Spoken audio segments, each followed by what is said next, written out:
Hey guys, welcome back to the channel.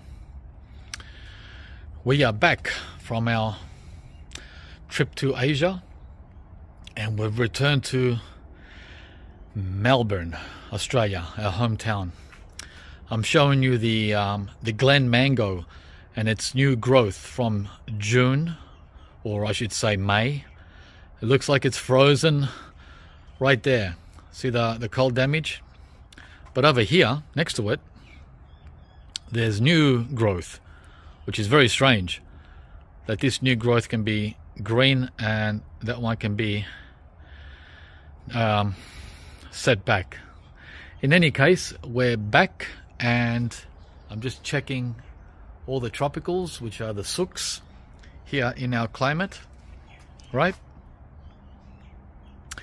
And there's no surprises really. It's pretty much the heart of winter now, July, and this is when all the damage and discolorization, the yellow leaves, see the yellow? It's cold, that yellow up there. This new growth down here was unfazed. See how it's not yellow? That came in May. Early May, and it's still green, and the reason why that's not damaged is because of the fence and the pineapple guava, keeping that in there, protected from frost and cold wind. But up here, that's more exposed. See that? And of course up there even much the same. A lot of yellow streaks and no protection, not much. In any case, this is a 10-year-old, almost 11-year-old mango tree, so it's really not going to be suffering that much from zero. Yeah, we had zero a week ago. You can see it's a little bit of a blue sky today. We came in yesterday in fog and cold and wet. The trifecta, a typical ugly cold midwinter Melbourne day. Yeah man, it's really not my cup of tea at all. But overall guys, I gave a broad look around. Everything was okay. There's no damage as such. I haven't checked under the frost cloths. That's a major operation. Major meaning time. That'll take a lot of time, because I've got about over 20 of these covers, and to undo 20 covers, it's going to take me 2 hours. So I'm not really keen on doing that yet. I might do it in the coming days. I got a sneak peek under the jackfruit there, because that's open, right? That's open, so it's easy to look. I don't have to undo anything, and it's a-okay, as you can see. Not one yellow leaf, everything's green. Well, maybe one yellow, one in the middle there. But overall, a-okay on the jackfruit seedling. Even with its opening here, right? This needs to be tightened a little better. I'm using pegs because I ran out of these. And the pegs fall off, guys. I found 2 pegs on the ground when we got in.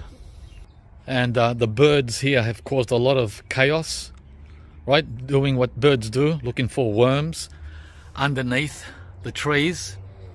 So I've got to sweep all that up. That's something I don't like doing, but it has to be done, right? It's all the way up the driveway, and birds will be birds. I mean, overall minor, very minor. Weeds, I don't like doing this either, but it has to be done, right? Weeding, pulling all these weeds out. That sucks. But the other thing, guys, is we got a lot of rain in the last few days.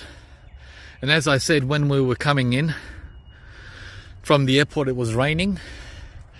I think we got 20 millimeters of rain yesterday on our arrival or return. There's cold damage here too on the Kensington Pride, but that's no surprise. This is all the new growth that came in early May. That was already showing signs of cold damage before we left. So, but strangely enough, this cluster of leaves doesn't have any cold damage. Explain that to me, guys. Why is this cluster here free? There's not one damaged leaf. And yet this one here has got all this damage. Really weird. It's hard to explain. Maybe because this one is more out, away from the fence, away from this tall buffer of a pine tree. Who knows why, right? Yeah, so small little things like that I pay attention to, right? It doesn't make sense, much sense. And under here, there's more damage. And that's sort of protected under there. So, I don't know. And this one here is fine. Yeah. I don't know. The exact formula of cold protection. What's this? Yellow papaya. Oh, I wonder how that happened. That belongs behind this frost cloth. That's the papaya that's in there. Let me see. Yeah, I haven't looked into anything, guys. I've been inside keeping warm with a heater. Okay, there's that yellow papaya. Looks okay-ish. I don't like this leaf and this leaf, these two. But the stem looks fine. Right? It's all about the stem, guys. That stem, that's the one that rots. It's not going to rot in there because the rain can't get in. And that's the one of two, what do you call it, wax jambu, right? The wax jambus, that looks perfectly fine. This tells me that all the other ones are doing fine too. There's no yellowing on the leaves. So let me just put this. See, the thing is, this is what I want to do it because it's a lot of work mucking around, putting these on and off. Okay, so that's back on there. So I've got the other mango here. I even forgot what it was, what kind of mango it is. Yeah, so there's a lot of weeding to be done. I hate weeding. And then there's another mango over here. I think that's the Florigon. I so want to take a peek. Would be nice if it was easy to... Oh, by the way, hi from me. Oh, guys. It's only 10 or 11 Celsius. Ah, it's freezing. And like I said, a week ago, it got down to 0 for like 3 or 4 nights in a row. And one night, it got down to minus 1.7 in my neighborhood, not in Melbourne City. Melbourne City got down to 0. But out here where I am, minus 1.7 at night. So it's wise that I covered everything, otherwise I would have lost a dozen trees easily. The young trees, I'm not talking about grown-up trees like my Glen, I'm talking about the little young tropicals that I planted last summer, those ones. Yeah, so I'm just going to take you on a walk with me. Lazy walk. I really don't want to do anything today.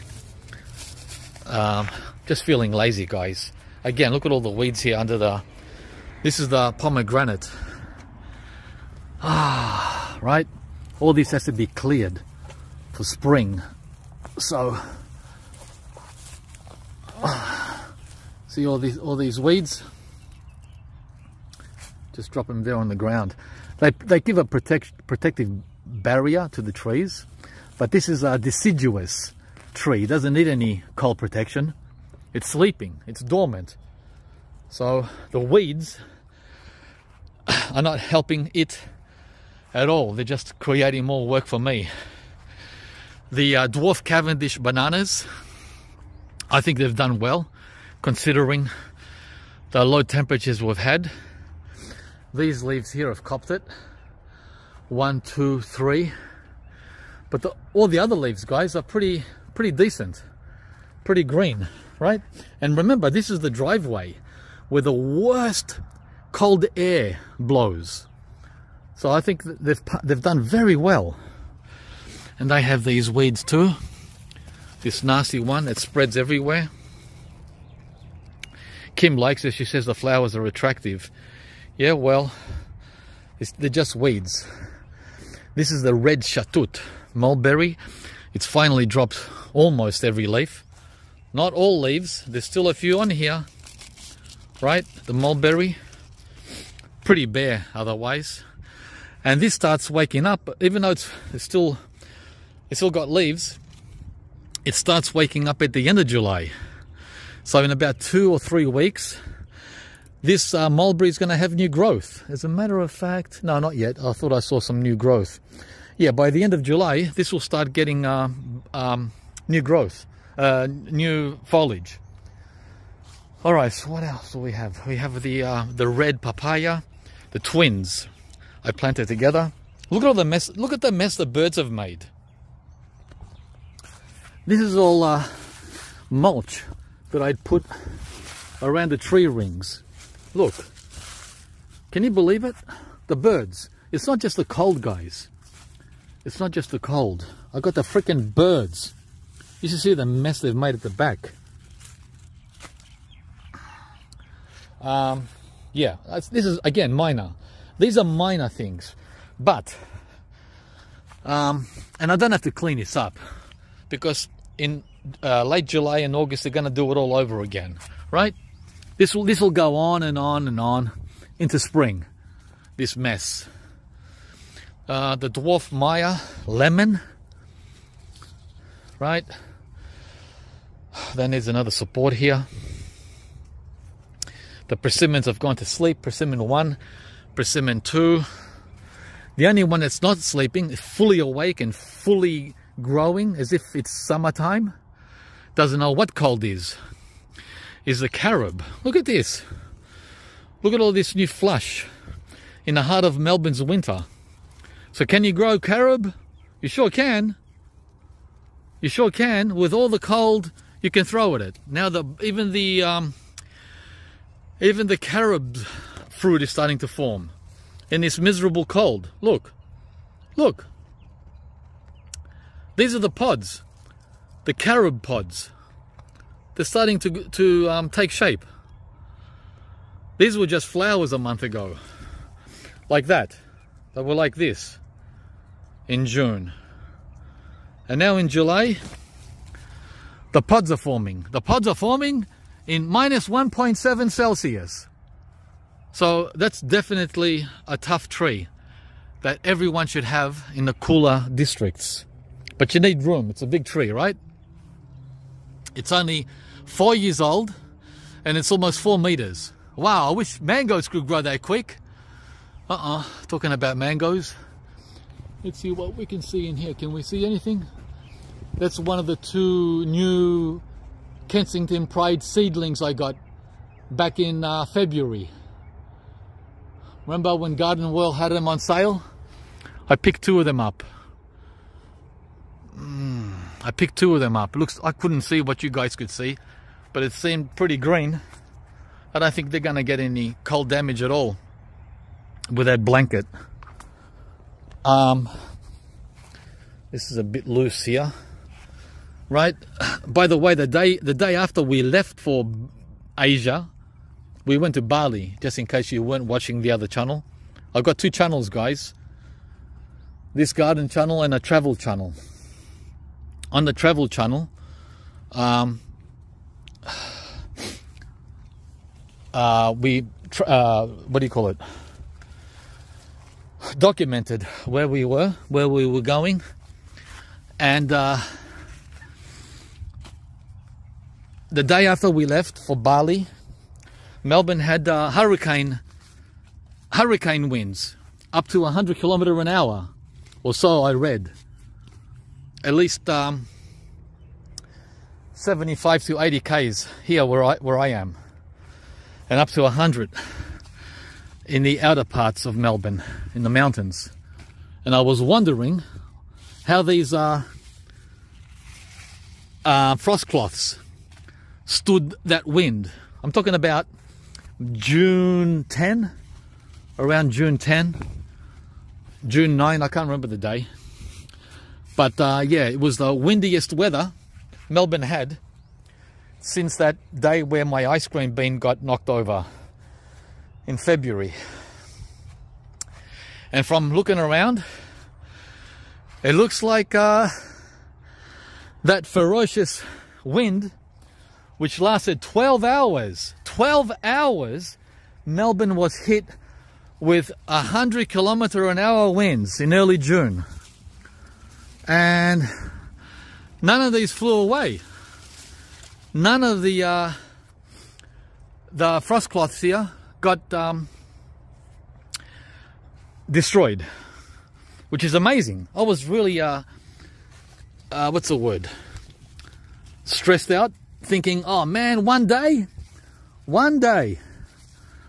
after we left, calamity struck. But that's all right. It looks like I did a really good job, right? Look at all this. This is from the all this here is banana mulch that I put under every tree. And look what the birds did. Either the birds or that wind. I'm not sure who. Could be the wind. It was underneath this frost cloth. I don't know how the heck it came out of there. All this material. Can you believe it? Oh man. Unreal. So this is the soursop. Oh, I see some white sapotes. The last white sapotes that Ping didn't pick up. I gave her the keys, or access I should say, to the garden after we left, because there was like a dozen fruit left, and it doesn't look like she came to pick up the last white sapotes. Oops, there's still one on the tree. Oh my god. Oh, there's two. Well, what do you know? But there's a dozen of them on the ground rotting. Oh well, so be it, right? I'm not in any mood for white sapote right now. My fingers are icy and frosty. As we were coming into Melbourne, everyone in the city was dressed like they were in Siberia. Everyone was dressed like they were in Siberia. Even though it was only 10 Celsius. 10 Celsius, which is very warm for people in Scandinavia, by the way. In case you guys don't know anything about the rest of the world, we in Australia are spoilt rotten when it comes not only to climate, but to a million other things. Compared to what's happening in other parts of the world. This is the bacon. The bacon avocado, guys. And it's already set its first flower buds. Right? This is the first time. I only planted this 2 years ago. And it's already 3 meters tall. Oh wow. Look at the cherry moya. It's at 2.5 meters. Wow, nice. That's also 2 years in the ground. Looks like it likes it here. And this is the, oh my gosh, that's 4 meters tall now. That's the, what's it called? Oh, guys, the shepherd avocado. And that's also starting to form little flower buds. Well, it's the time now for avocados to wake up. They wake up in winter, not spring. Winter time. In the heart of winter, they start to wake up, and in September they're going to be fully flowering, fully blooming. So another month and a half for the shepherd and the bacon. I don't know about this cherry moya, if it's going to set fruit in its second year. We'll see. Oh, there's the little sweet tart mango that I got from Ross Creek Tropical. I don't know how that's doing. It wasn't doing very good when I covered it in early June. It was starting to flop, get floppy, from the early cold. I can have a quick look in there. Let's pull that open. On this I use that cheap cooler bar frost cloth from Bunnings, like toilet tissue thickness. Let's see. How does it look, guys? I can't see under there. Is it green? I just put the camera underneath and point it up. I can't see. I'll have to wait till I watch the video later. Okay, cover it again. See, this is the part I don't enjoy doing. Okay, I'm guessing that it's still green, even though, well, that leaf looks green. I don't know. But the important thing is the deep cold didn't punch through. That's the important part. How it looks superficially doesn't matter. These are the dragon fruit. Banana rack there. Got a lot of banana racks, about 10 of them. Another one over here from the, this is the dwarf namwa. They call this namwa in America. We call it dukas, dwarf dukas. Oh, they're pretty small fingers. I don't know if they'll be big enough to bother with. It's the first bunch from this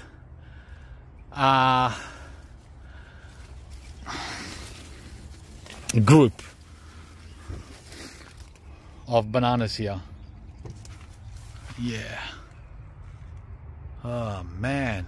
Overall, the bananas are looking pretty damn good. There's hardly any yellowing. It's all green.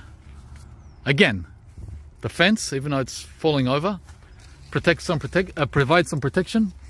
My neighbour's camellia, which has just shot its first flower, that's going to be fully covered in blooms by the end of June. Right, so that's a big buffer there. The sugar cane, which is its main purpose, to provide windbreak. There's my second Suriname cherry, which I planted a year ago. It's growing nicely. A fig there, a fig here, which I have to unnet. This is the Peruvian apple. Right. Anyway, let's see what's happening. What else is happening? I might have to make two parts for this video, front and back. There's the cherry moya again. Looking pretty damn good. Yep, I'm a SOOK too, guys. I've become a SOOK. I joined the club, the SOOK club, because of my traveling to the hot, warm tropics. I feel numb. 10 degrees, but it feels like zero. It feels like zero. Okay, some more mess here that the birds made from all the pile of mulch I've put there. See what they do? This is the purple guava, which I planted as a hedge or privacy screen more than anything else. It's an edible hedge, and I tried one yesterday and they were pretty sour. I don't think they're fully ready. Let's see. Nah. Tart. 3/4 tart, 1/4 sweet. So whatever, right? I just want this to get bushy and block all that, right? Give me a privacy screen.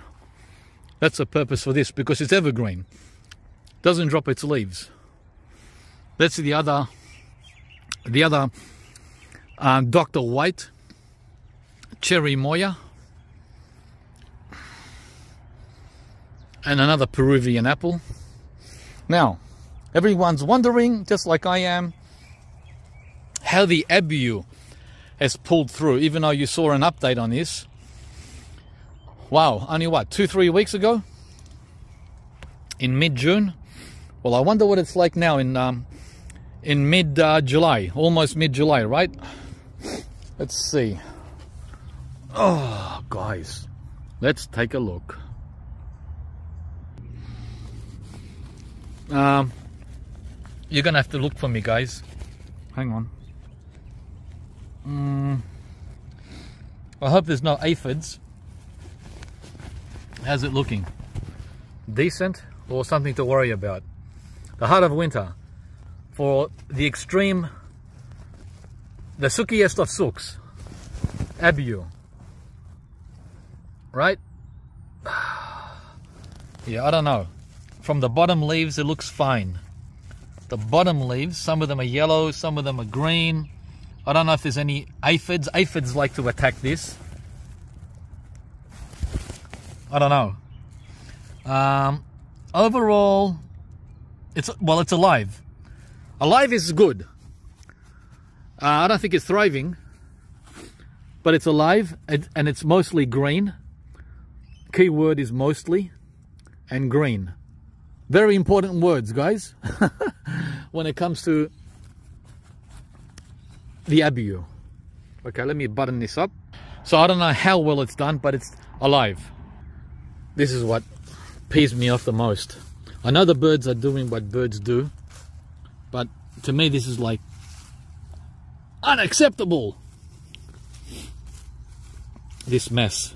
Because I like things to look nice. And I know many of you who don't have lawns, don't have this problem. Well, good for you. I like lawns. Well, Kim likes lawns more than I do. I just think the green looks nice, surrounding all the trees. Okay. Okay, we're gonna mess this up again in the next few weeks. Okay, let's move on. This is the other one of the two mango seedlings I got back in February. If the other one's fine, this one will be fine too, I pretty much reckon. So we won't bother looking at that. Soursop.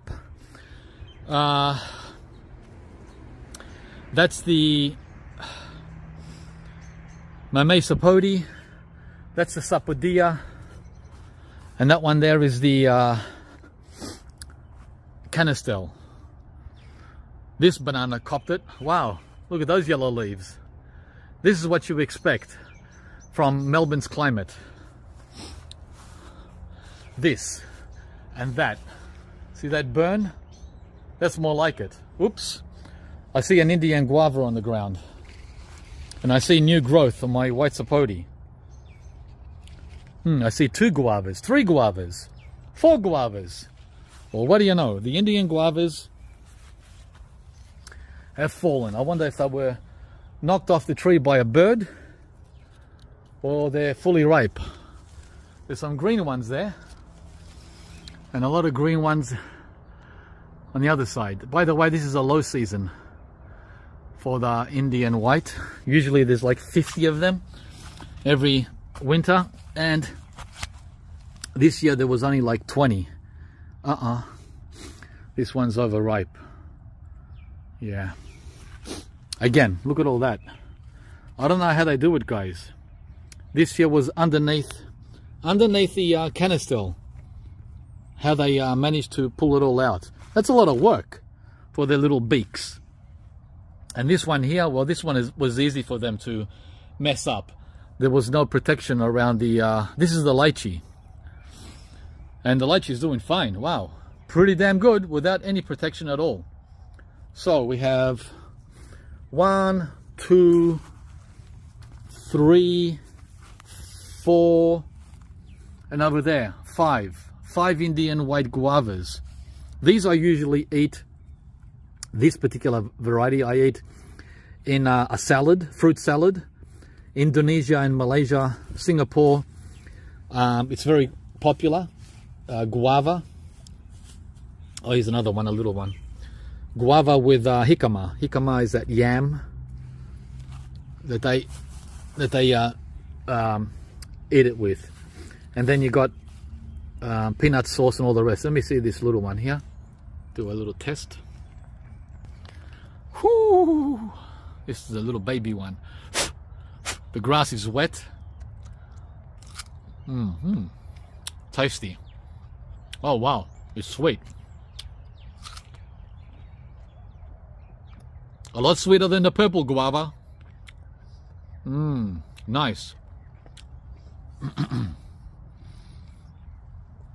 These come at a bad time of the year for us because it's the middle of winter, and we don't like the middle of winter, which means we miss out on this bounty. Our tropical guavas come in winter. That means they're always free of fruit fly. No bagging necessary.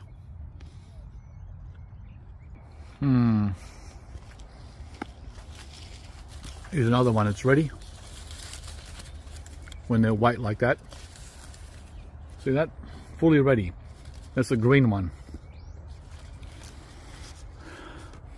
Asians like the green ones that are more sour. I like them sweet. This one would be sweet. Yeah. And there's another one. A white one.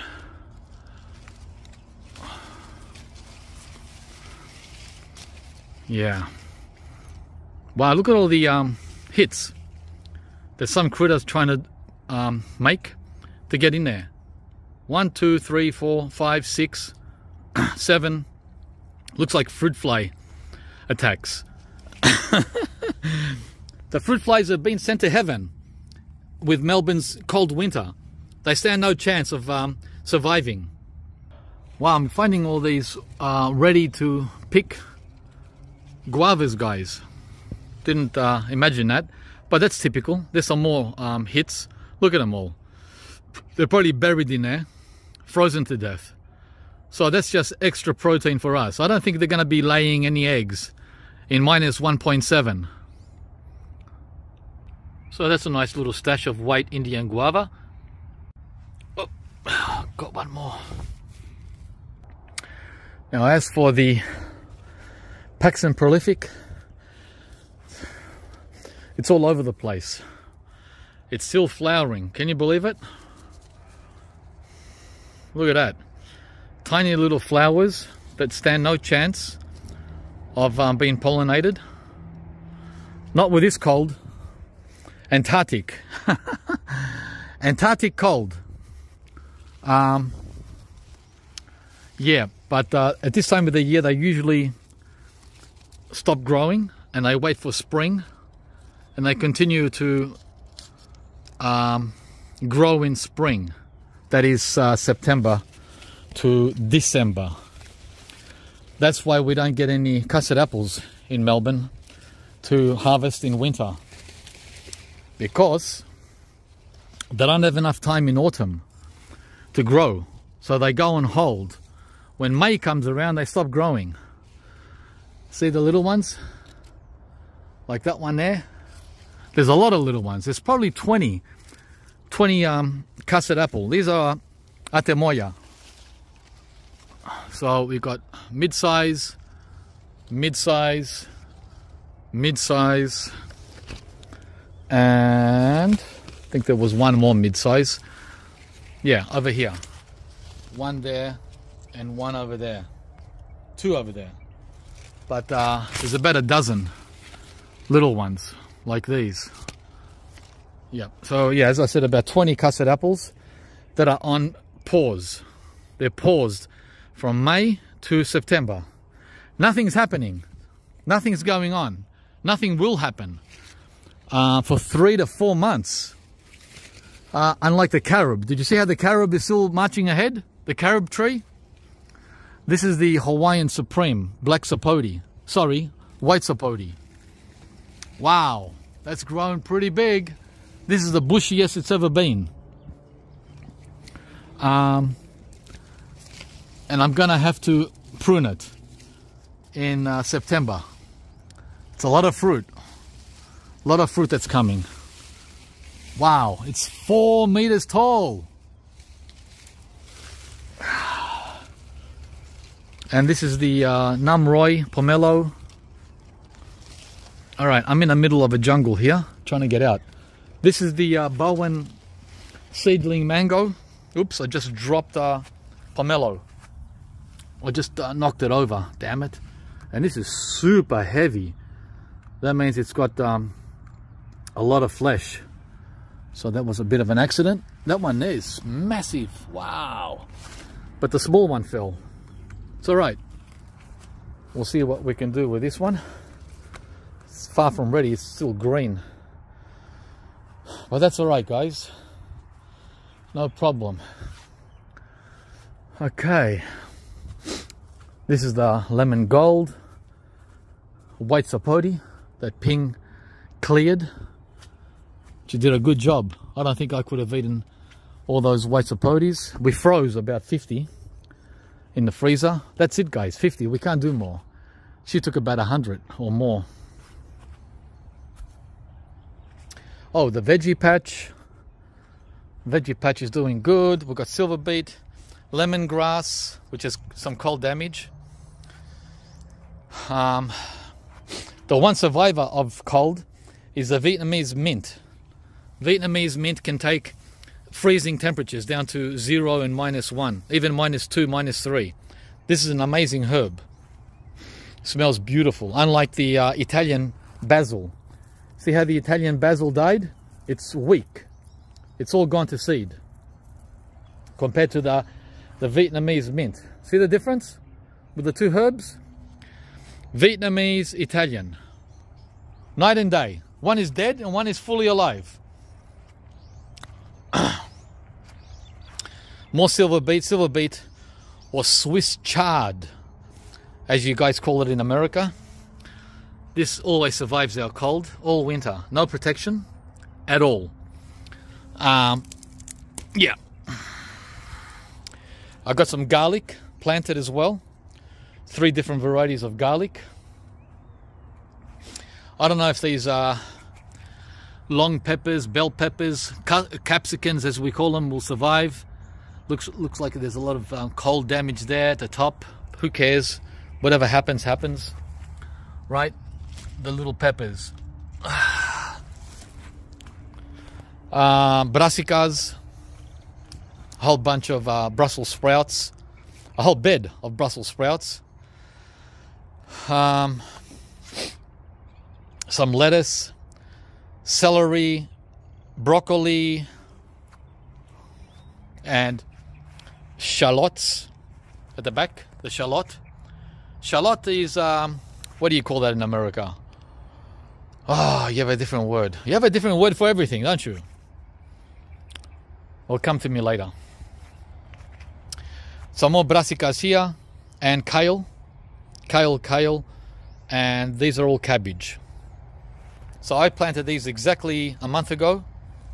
And they've sprung up nicely, right? And I thought there would be a lot more snail damage. But there's not one single hole. Well, this one got a bit of a bite, maybe, I don't know. But otherwise, they've done really well. Yeah, so the black sapote there. Again, because of the cold, the fruit has gone on pause. See how it's small? Well, that's going to resume growing in September. Guys, we don't get the temperatures in winter for tropical fruit like that to keep growing. It's not going to happen. It's not happening. Same with oranges. The only thing that happens with the oranges is they ripen. They don't grow bigger. They don't grow big like that. There's no growth in winter. You can't have growth with 10 Celsius. All right, so what else? Let's walk around.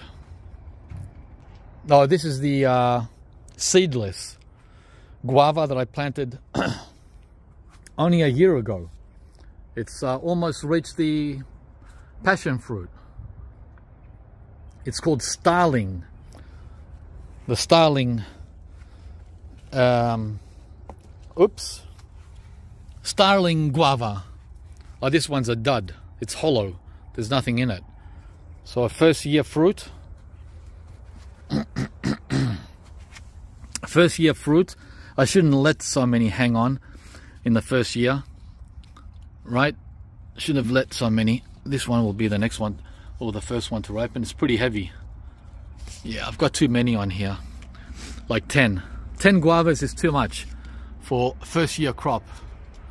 But we'll let it go. See what happens. The lemon guava, or Cattleya guava, that's 3 meters. Oh, and the what do you call it? Lilikoi, passion fruit, is still flowering. It's flowering into the middle of winter. Wow, what a surprise. I thought it was meant to be a tropical, fully tropical passion fruit.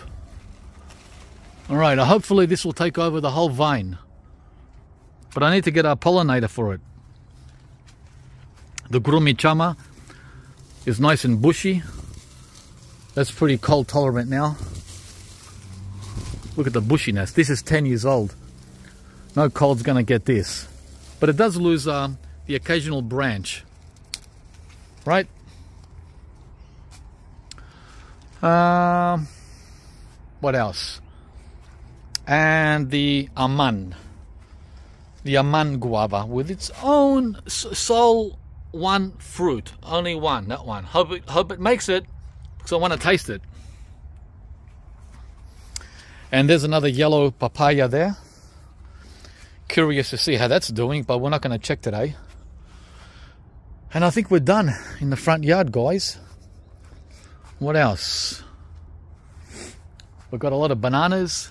Got a rack back there over my neighbor's fence. See that one? They're sort of on the verge of turning yellow. I don't know if that's ripe yellow or cold yellow. I don't know which yellow that is. Cold or ripe? Don't know. Then we have another big rack in here, or bunch, protected from the cold. Right, that's a nice big fat rack, but the fingers are very skinny. So I don't know what's going to come with that. And there's one more there, leaning up against the gate. So we've got 3 racks just in this one clump. And again, look at all the mess the birds made from all the leaf drop or organic matter. Yeah, guys, there's so much to do. So much to do, I'm not going to even think about it. I'm not going to try not to think about it. There was edible weeds, the dandelion. Oh, there's the first white camellia on my camellia. These are the flowering plants I have left. Camellias. So these are starting to open for winter. Very pretty. So I got the white one, my neighbor has the pink one. All right, what else? The reed avocado, which I planted in autumn after the heat was gone, is doing okay. That's one of 2 young jackfruits. I can't remember which one that is. One of them was Malay. Well, this is not the Malay. I think this is the other one. And I can't remember the name.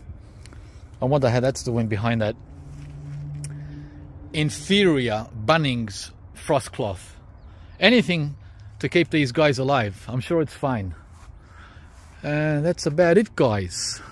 Did I forget anything? Just a lot of white sapotes in the middle here, bursting with growth. They don't seem phased by winter. I've said it many times. You guys should be planting white sapotes. They're beasts. They're as tough as mulberry. And talking about mulberry, there's Hicks Fancy dropping its leaves. I've got a little baby lychee in there, uncovered, unprotected all winter. It's unfazed by the cold. This little guy here. And over there I've got a Hugh Longan, that little guy there, also unaffected by the cold. Yeah, the Hicks Fancy, even though it's the heart of winter, look what it's doing. It's waking up to spring. Hello, I'm early to rise and early to shine. See that? The Hicks Fancy, it's a tropical mulberry. So whilst the red shatut and the white shatut are sleeping, the Hicks Fancy is waking up. It's waking up all over the tree. The whole tree's waking up. And it's freezing cold. But I use that as mulch. This is my chop and drop tree. I got no chance with the birds to get any berries. Whatever little I get, I get. This is the Wilson white sapoti that I showed earlier. And this is the new Atemoya I planted 3 months ago.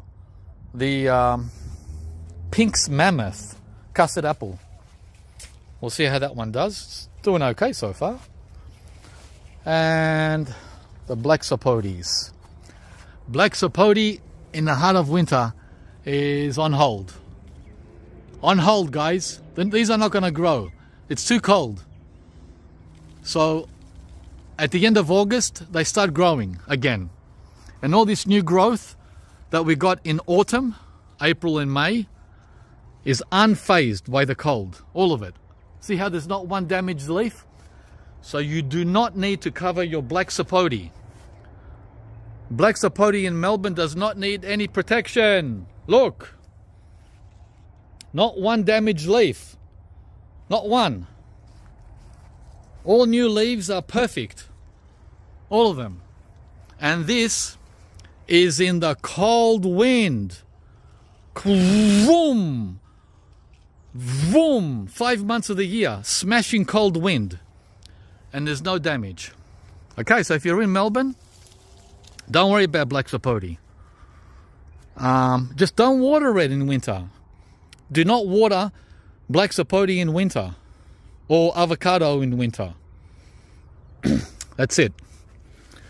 All white sapoti. Actually, don't water anything in winter. Except vegetables. These guys need water. These need a lot of water. Someone asked me in the comments, who's watering your garden whilst you're in Malaysia? Guys, rainfall, hello. The wet season in Melbourne is now. We don't have a wet season in summer. It happens in winter. That's who watered my garden. I don't need to be here when it's 0 degrees with a hose. It's freezing cold and it's wet. It's the opposite to the tropics. That's why papaya and what do you call it? Frangipani, or what I call it, plumeria. They don't survive here because too much rain kills them, gives them wet feet. And mangoes. Mangoes don't like to be watered in winter. So that's the problem here. Too much water in winter. Not a problem for me because I love it.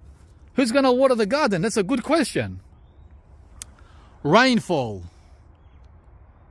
So if I was in Brisbane and north of Brisbane to Cairns, I wouldn't be able to get away in winter. Because who's going to water the garden?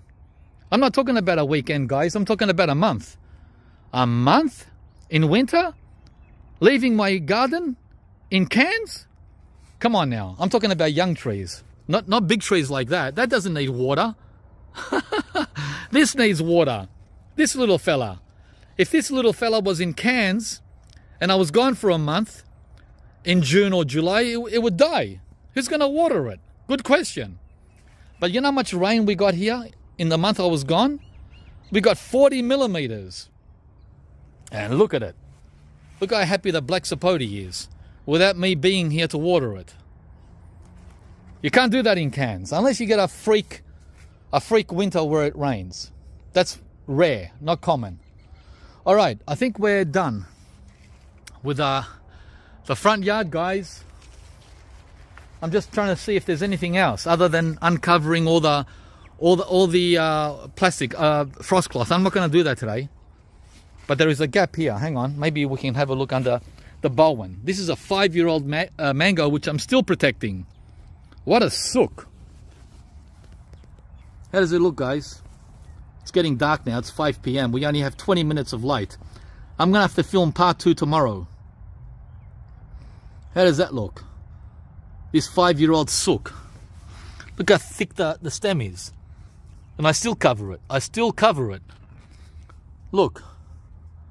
Can you believe it? It still needs to be protected in winter with temperatures down to 0 or -1. Okay, I just stuck my head under there and it looks damn fine.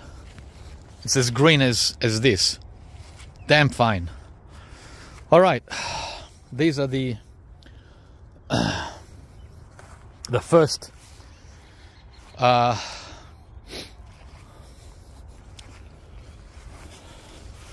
still jet lagged, guys. These are the first Cara blood oranges from this dwarf. So we can pick these.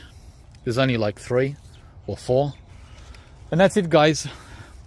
I'm going to stop it here and then go to the back and film tomorrow. How long is this?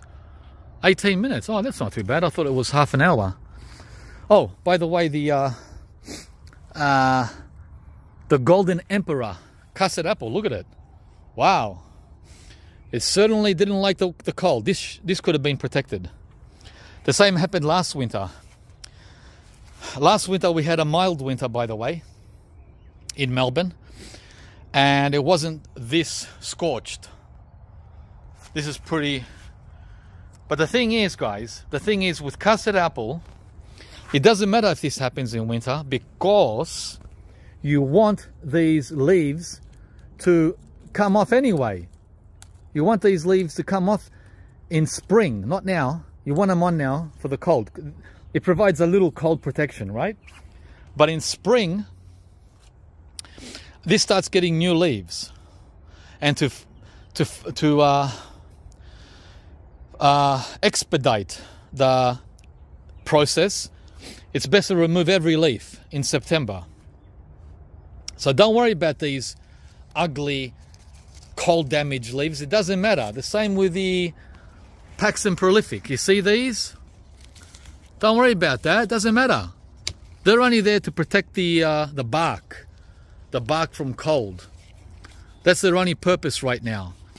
So in spring, there'll be new leaves on this Paxton Prolific and every other prolific for photosynthesizing the fruit, right? For summer. It's a long way off. It's a long way off. And here's the other custard apple. Look at this one. This one has been the strongest of all. It doesn't have any cold damage on it. This is Hillary's White. Hillary's White Atemoya. It's got a little damage on the edge. Depends from which angle you look. When you look from here, you can see some damage. But when you look from over here, from this side, you can't see the damage. Depends on the angle. But overall, this one has got the least damage compared to that one there. The Golden Emperor's copped it bad. But it's 100% happy and alive. No, it's not going to affect it at all. And this one has got a lot of damage too. Cold damage. Not tree damage. The tree's not damaged. Just, as I said, just the leaves. Not a problem. All right, that's it. I'm just rambling now. Some of you love it and some of you hate it. Well, I can't please all of you guys. This one has got no damage either. You know what? I'm curious to take a look at these trees now, because I've shown you everything except what's inside. This one would have the least amount of damage. Oh, I can even take a look. Oh, too easy. This is the Sapodia, which really doesn't need protection. But because it's the first year...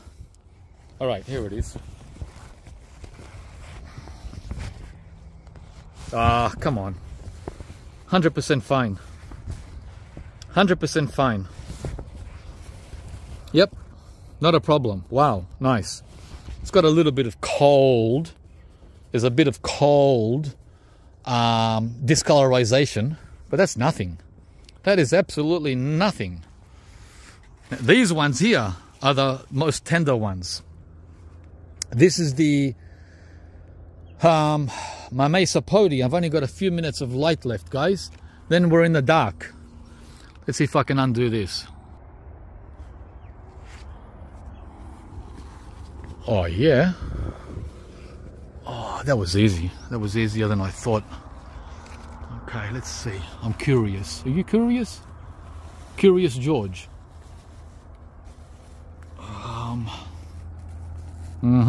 No change. Same as it was back in May. Again, cold discolorization of the leaves. See that those yellow veins? No, this hasn't been set back at all. But I'm glad I covered it. Okay, and the soursop. I'm guessing they're all going to be the same, just discolored leaves.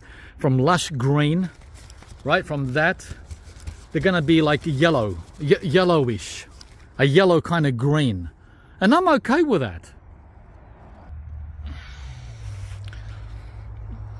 Yeah. There you are. Oh, there's one dead leaf. But you know what? The Sapodilla drops all its leaves at this time of the year anyway. Yeah. See that? That leaf? Guess what? It's winter. Duh. Yeah, and there's another one.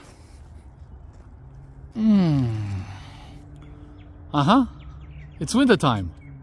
That's not the tree saying I'm dying. That's the tree saying it's time to switch from old leaves to new leaves. Yeah, overall fine. I'm pretty happy with this. Right? First year in the ground. Oh man, the frost cloths really paid off. But it's not over, Red Rover. We have to do all this examination all over again at the end of August. Yeah. Remember how many times I've told you guys about winter in the tropics? So-called winter. And I'm not talking about Cairns or Miami. No. I'm talking about subtropics. Like Tampa, Daytona, Brisbane. Right? Those kind of tropics. They only get winter for like a month. Maybe 6 weeks the most. So guess what that means? That means that today would be the end of winter for me if I was in those areas. Because here in Australia, the cold we're having here now doesn't begin until the end of May. That's when the cold starts there. This yucky, nasty cold. They don't get it till the end of May. Guess when it starts here in Melbourne or Adelaide? We get our cold at the end of April, guys. At the end of April, it starts getting cold here, where you need to protect these SOOKs, right? So they only get winter, real winter, like temperatures below 10, in June and July. That's only 2 months. In August, they don't get below 10 anymore. 50 Fahrenheit. So winter in the subtropics only lasts about 6 weeks. 6 weeks. And here, where I am, it lasts almost 6 months. So I got to keep checking all these blankets for half a year. So I set some of them up in April, like the Abiu and the star apples that you're going to see in the next video. I set those blankets up in April. And they're not coming off. That's not coming off until October. So what's that? April, May, June, July, August, September, October. 7 months. That's going to be covered for 7 months. Not 7 weeks.